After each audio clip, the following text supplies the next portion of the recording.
A gente falou no vídeo anterior da influência do tamanho do passo no resultado da integração numérica. A ideia geral é que quanto menor o passo, mais preciso vai ser o resultado, mas às vezes acontecem algumas oscilações em relação a isso.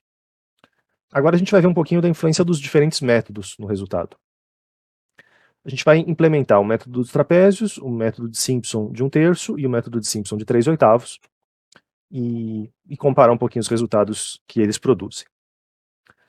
O método dos trapézios, a rigor, a gente nem precisaria implementar, porque ele já existe no Scilab como a função inttrap. A gente vai implementar só para treinar algumas coisinhas e ressaltar alguns pontos interessantes. Então eu vou criar uma função que retorna uma variável chamada integral. Ela chama integra trapézios. E ela recebe um vetor x e um vetor y como a inttrap. O ponto de partida é o mesmo. E quando a gente olha a expressão da aproximação por trapézios, a gente vê que ela depende do h. E aí surge a questão, será que a gente não precisa passar esse valor do h como argumento? E a resposta é não, porque eu posso calcular o h a partir do x. Se os meus pontos estão equidistantes, se eles estão igualmente espaçados, o meu h é o meu h é a diferença entre x2 menos x1, a diferença entre x3 menos x2, a diferença entre quaisquer dois pontos consecutivos. Então, isso é importante que seja ressaltado. Essa função, do jeito que está escrita, ela só vai funcionar. Funciona apenas quando os pontos em x estão igualmente espaçados. E uma vez que a gente tem esse valor de h, a gente pode calcular facilmente o valor da integral como sendo h sobre 2, multiplicado por esse termo que está entre parênteses aqui. E o que seria isso? Seria o primeiro valor da função, que é esse f de x0. Só tomar cuidado que no Scilab as nossas numerações começam em 1 e não em 0. Então o primeiro de todos seria o 1. Depois eu vou ter esse termo do meio, que eu vou escrever por último. E o último deles, que é simplesmente o último elemento do vetor. O último elemento de um vetor no Scilab, eu posso escrever com essa notação do cifrão. Se fosse no MATLAB, seria AND, a palavra-chave AND. Aqui é simplesmente o cifrão.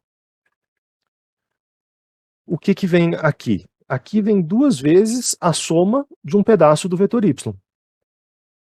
Do meu vetor y, em que a gente começa da segunda casinha, porque desse jeito que a gente escreveu, a gente começou o i igual a 1, mas agora eu estou shiftando todo mundo uma casinha para frente, então eu começo da casinha 2 e eu vou até a penúltima. E um jeito de escrever a penúltima é dessa forma, cifrão menos 1, o último menos 1 é o penúltimo. E aí, dessa forma aqui, eu vou ter o meu vetor, a minha integral sendo calculada. E é simplesmente isso. Se eu rodo o código dessa forma, a gente vai ter a mesma distribuição que a gente tinha anteriormente dos diferentes erros para diferentes valores do passo. Nesse caso está funcionando igualzinho, a mesma cara dos resultados. Eu poderia fazer alguma coisa mais explícita de permitir que os valores de x não estão igualmente espaçados, e aí calcular cada um dos trapézios individualmente. Poderia ser um jeito um pouco mais genérico de calcular essa função, porque aqui a gente nem está usando todo o vetor x, né? A gente está só usando a informação do passo, mas essa é uma implementação simples que funciona nesse caso particular de pontos igualmente espaçados.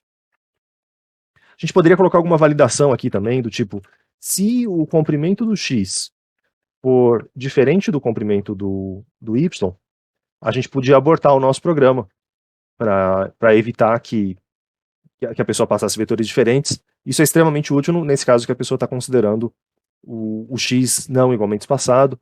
Então, só para mostrar como é que seria isso, nesse caso não faz grande diferença, mas se fosse, a gente poderia colocar um erro aqui, vetores de tamanhos diferentes, e só no caso contrário, no caso que não deu o erro, é que a gente teria a continuação do nosso código. Então esse aqui é uma forma um pouco mais segura de implementar, que aqui vai continuar funcionando igualmente, desde que eu escreva corretamente. Aqui foi um vício da linguagem C, né? No Scilab a gente escreve tio igual, o diferente é tio igual, e agora sim está funcionando corretamente, mas se por outro lado eu fosse tentar, bom, eu testei tudo errado, né? Eu testei com a função dos trapézios original do próprio Scilab, aí fica fácil escrever o meu código e testar com o código do Scilab, as coisas ficam fáceis. Mas dá para ver que o resultado é o mesmo, por isso que eu nem percebi a diferença, porque rodando, voltando com outro passo e confirmando que é a integra trapézios, é exatamente o mesmo resultado. Estava errado conceitualmente, mas o resultado é igualzinho. Bom, mas só para testar essa última questão dessa validação dos tamanhos, se eu fosse calcular isso aqui, por exemplo, com um vetor, com um número e um vetor, coisas de tamanhos diferentes, a minha função vai retornar esse erro. Esse jeito de fazer uma validação, como eu comentei. Ok. A partir dessa nossa experiência da integração de trapézios, a gente pode criar as próximas funções. Então eu vou começar criando uma para a regra de 1/3 de Simpson, que está dada aqui nessa fórmula. E aí eu vou chamar, ela vai retornar também uma variável chamada integral, pode ser o mesmo nome, o que não pode ser o mesmo nome é o nome da função. Então esse aqui vai ser integra Simpson 1/3. Não posso usar cedilha nem acentos nos nomes das variáveis, então por isso que é 1/3. E end function.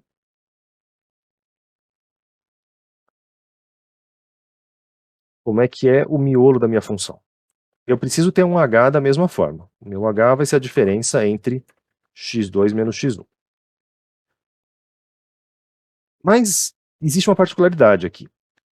Essa construção só vai funcionar quando eu tenho um número ímpar de pontos. Então eu poderia fazer um teste dos vetores, eu poderia testar, eu podia fazer o mesmo teste desse estilo aqui, dos erros, de dar um erro quando eles forem de tamanhos diferentes, mas eu não vou escrever só por brevidade, mas o mais correto seria incluir ele também. Eu vou fazer o seguinte, eu vou definir n igual a length de y. E aí esse meu n, ele seria o quê? Se eu escrevo exatamente dessa forma, n é o comprimento do vetor y. Então n é o número de pontos que eu tenho. E o n que eu estava usando aqui era o número de intervalos. Então a gente pode não fazer dessa forma. A gente pode chamar esse aqui como pontos, e aí n igual a pontos menos 1. Esse aqui é um jeito de saber o número de intervalos. Poderia chamar direto, sei lá, n igual a length de y menos 1, mas aqui eu só quis fazer em duas variáveis para deixar isso um pouco mais explícito. Se o meu número de intervalos for par, então, se o meu número é... Em linguagem C, a gente escreveria alguma coisa desse estilo, né? N porcentagem dividido por 2. No Scilab, a gente escreve um módulo.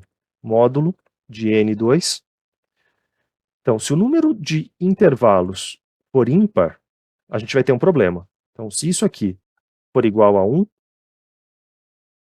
a gente tem que avisar o usuário que aconteceu alguma coisa de errada. A gente vai dar um erro, número de pontos, número de intervalos precisa ser par. Lógico que deve fazer uma mensagem análoga também com o número de pontos. Daria para escrever número de pontos, precisa ser ímpar. Questão de comunicação. No caso contrário, é que a gente vai poder prosseguir com o nosso código. Então, no caso contrário, a gente vai ter primeiro o cálculo do h, e aí a integral ela é bastante semelhante ao que a gente calculou por trapézios. Eu tenho um h sobre 3 pré-multiplicando. Eu tenho o primeiro de todos, que é bastante simples. Aí eu tenho 4 vezes uma certa soma, que eu daqui a pouco vou completar. Mais 2 vezes uma outra soma, que daqui a pouco eu vou completar. Mais o último de todos, o y, que se eu escrever yn, vai estar errado, porque n é o meu número de intervalos e não o número de pontos. Então eu poderia escrever yn mais 1, seria o último, porque eu estou aumentando 1 em todo mundo. Eu poderia escrever y de pontos, ou eu poderia fazer do jeito mais preguiçoso, que é como a gente fez anteriormente, que é y cifrão, que é o último. Seja lá quanto for, é o último. Muito bem. Aí a gente vai ter a gente está somando 1 em todos os nossos coeficientes. Então, antigamente era f de x0, o primeiro de todos, e o coeficiente que tinha um 4 era o f de x1. Agora eu preciso, seria o f de x2, seria o y2. Então, não é exatamente isso. Não é a soma para todos os i's ímpares, nesse caso, mas sim a soma do y começando em 2, e era o 1, o 3, o 5, eram todos os ímpares. Isso quer dizer que a gente está andando de 2 em 2. Então eu posso fazer começando em 2, indo de 2 em 2, e parando em quem? O meu último ponto era n-1. Agora o meu último ponto vai ser n.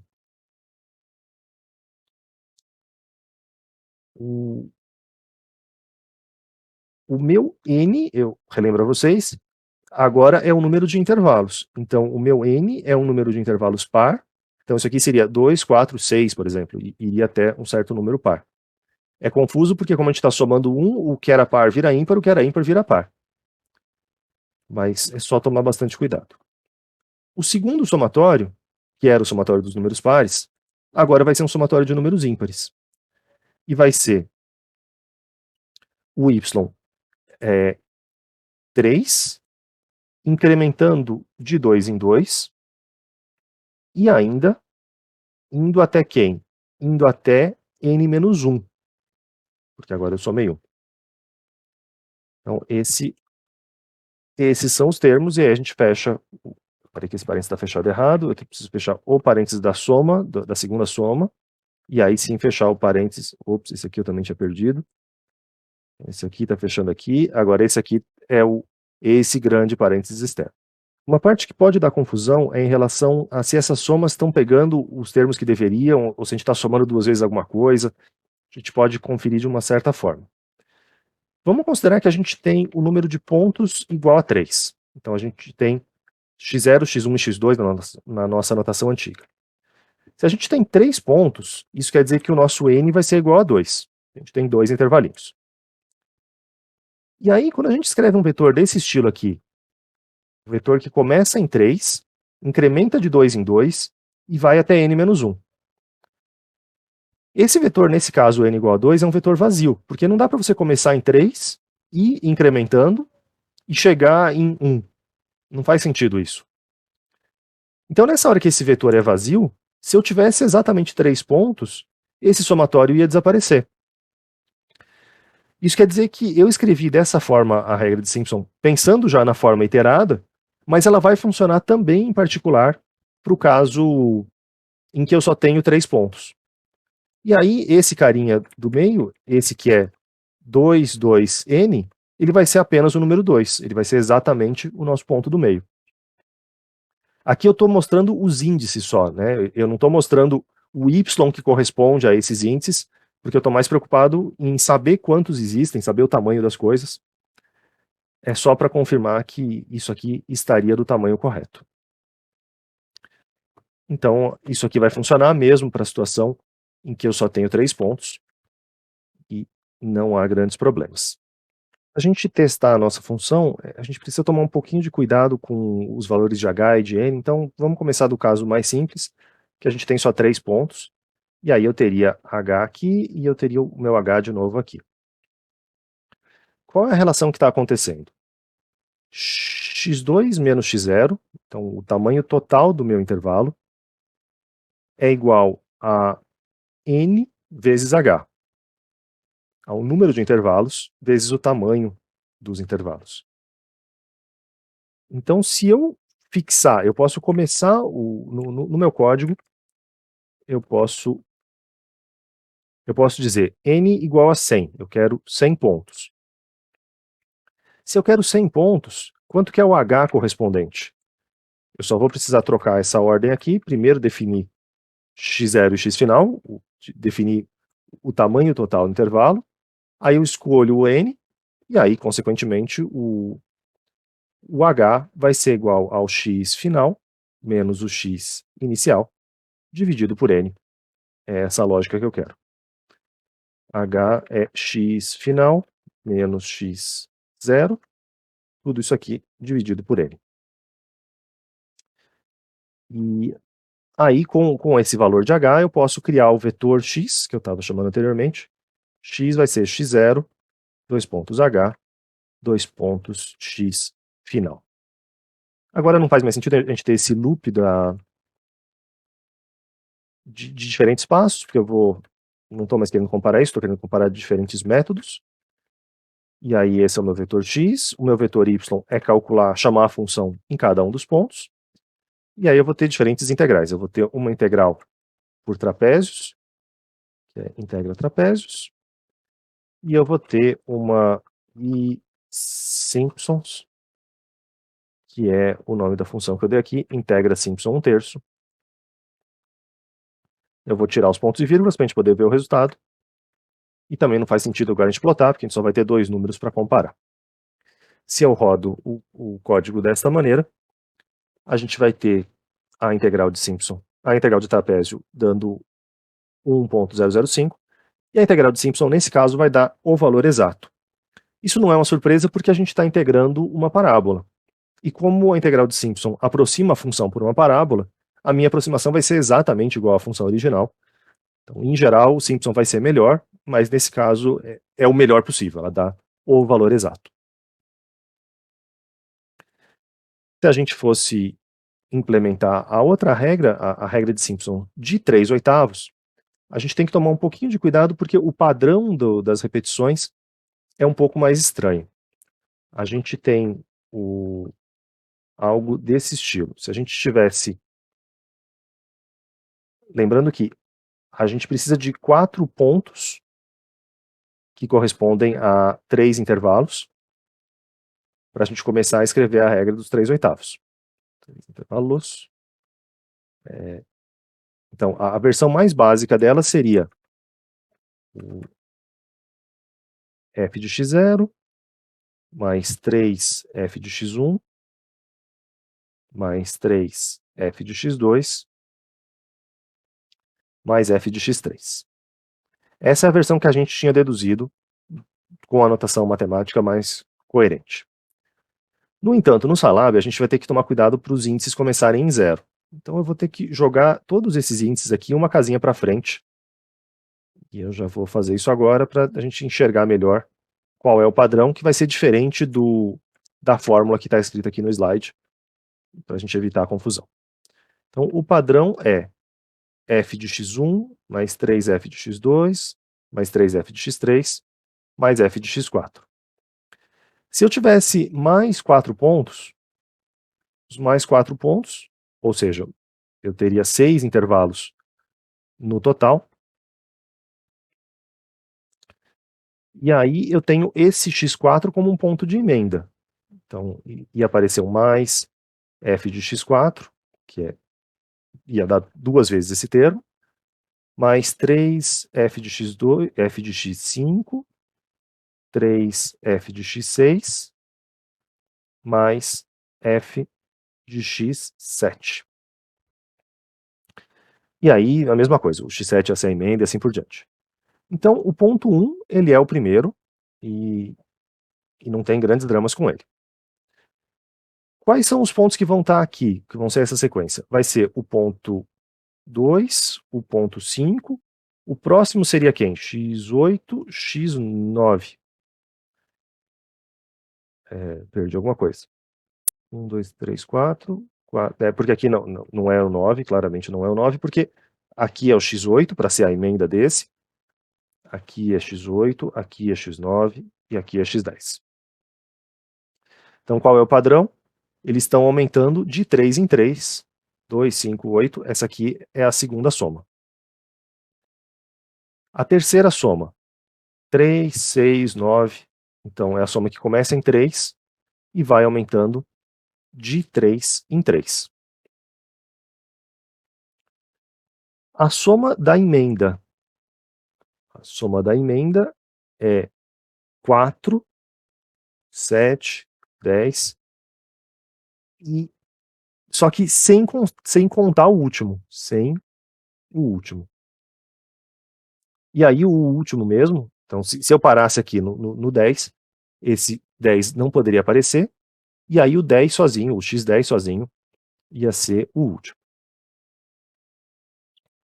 Então a gente conseguiu já perceber quais são as condições iniciais de cada uma dessas somas. Da segunda ela começa em 2, da terceira ela começa em 3, das emendas ela começa em 4. Os incrementos são de 3 em 3, porque sempre são 3 intervalos a cada vez. Mas o ponto em que a gente vai parar é o que precisa tomar mais cuidado. Nessa situação que a gente veio aqui até o x10, a gente teve quantos pontos no total? Aqui eu escrevi mais 4, mas é mais ou menos, né? Porque tem um ponto que é repetido. Então, se eu vim até o x10, eu tenho 10 pontos. 10 pontos, eu tenho 9 intervalos. Então, aqui está o meu n. O meu número de intervalos, que a gente calculou nas outras funções, seria o equivalente a isso. E aí, se esse aqui é o meu n, eu consigo perceber os padrões. Essa soma aqui está indo até n menos 1, essa aqui está indo até o próprio n, e essa aqui está indo até n menos 2, ela é a que acaba mais prematuramente. Então é só tomar esse cuidado para implementar essas somas da forma correta na regra de Simpson de 3/8. O resto é bastante similar ao de 1/3.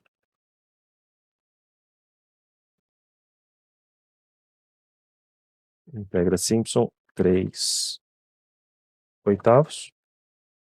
Qual é o teste que a gente precisa fazer? O meu número de intervalos tem que ser um múltiplo de 3 agora. Então eu vou ver o resto da divisão de n por 3, e se não for um múltiplo de 3, a gente vai dar um erro para avisar a pessoa disso. O número de intervalos tem que ser um múltiplo de 3. Meu passo continua sendo a mesma coisa, mas a minha integral é 3 vezes h dividido por 8, multiplicado por. O primeiro é só o primeiro, o último é só o último, tranquilo. Aí eu tenho 3 vezes o somatório, começa em 2, vai incrementando de 3 em 3 e termina no n menos 1. Eu vou ter 3 vezes o somatório, começa em 3, vai indo de 3 em 3 e termina em n. Eu vou ter 2 vezes o somatório das emendas, que é o que começa em 4, vai incrementando de 3 em 3 e termina no nosso n sobre 2, como falado n menos 2, como falado anteriormente, e o último sozinho. E vale a mesma coisa. Se eu não tiver emenda, se eu só tiver 4 pontos, esse vetor que está aqui dentro vai ser um vetor vazio, então essa soma da emenda não existe, e a fórmula vai dar certo com exatamente 4 pontos, exatamente 3 intervalos também. Então a gente pode testar, nesse caso, colocar, por exemplo, n igual a 3, e chamar agora não o Simpson 3/8, trocar isso aqui, não 1/3, chamar o 3/8, e a nossa função, eu dei um nome grande demais para a minha função, então ele está me avisando aqui que ele trocou internamente o nome. Eu podia chamar int Simpson 3/8 e int Simpson 1/3 para ficar mais. Agora ele me permite? Não, ele não me permite. Sim, claro, agora eu preciso chamar ela com o nome que eu modifiquei.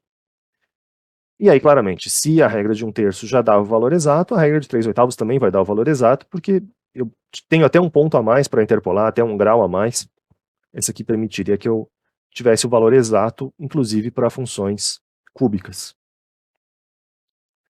Então, essas foram as implementações. Dá para melhorar. Se a gente não fizer dessa forma tão iterada, dá para a gente fazer de pedacinho em pedacinho, permitindo não espaçados. Mas a situação mais comum que a gente tem na prática é de vetores x igualmente espaçados. Então, só colocar esse aviso aqui em todas as rotinas e evitar de usar elas no caso contrário.